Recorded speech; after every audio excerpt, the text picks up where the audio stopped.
Breaking news చూస్తున్నాం. తూర్పు గోదావరి జిల్లా గోపాలపురం మండలం వెంకటాయపాలెం గ్రామంలో గంజాయి మత్తులో యువకులు వీరంగం చేశారు.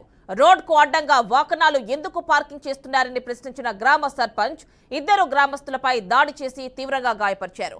ఈ ఘటనపై కేసు నమోదు చేసి ముగ్గురు యువకులను గోపాలపురం పోలీసులు అదుపులోకి తీసుకున్నారు.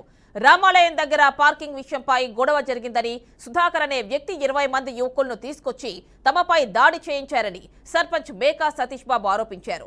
యువకులు గంజాయి మత్తులో ఉన్నారని చెప్పారు. దాడి చేసిన వారిపై కఠిన చర్యలు తీసుకోవాలని డిమాండ్ చేశారు.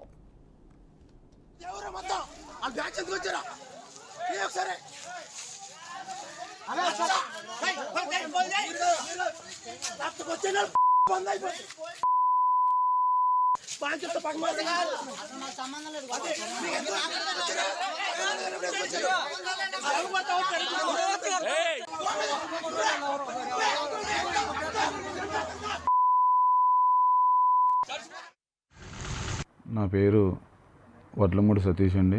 మాది తూర్పుగోదావరి జిల్లా గోపాలపురం మండలం వెంకటాయపాలెం గ్రామం అండి.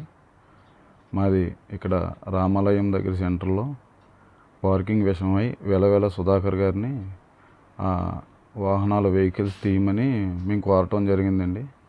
అతను వాళ్ళ మేనల్లుడు పామర్తి రోహిత్ కుమార్, పామర్తి వినయ్ వాళ్ళిద్దరిని వాళ్ళకి సంబంధించిన కుర్రాళ్ళు ఒక 20 మంది కుర్రాళ్ళని తీసుకొచ్చి గంజాయి మత్తులో నా పైన దాడి చేశారు. నా పైన ఇంకా కాసాని చందు అనే కుర్రోడి పైన దాడి చేయడం జరిగిందండి.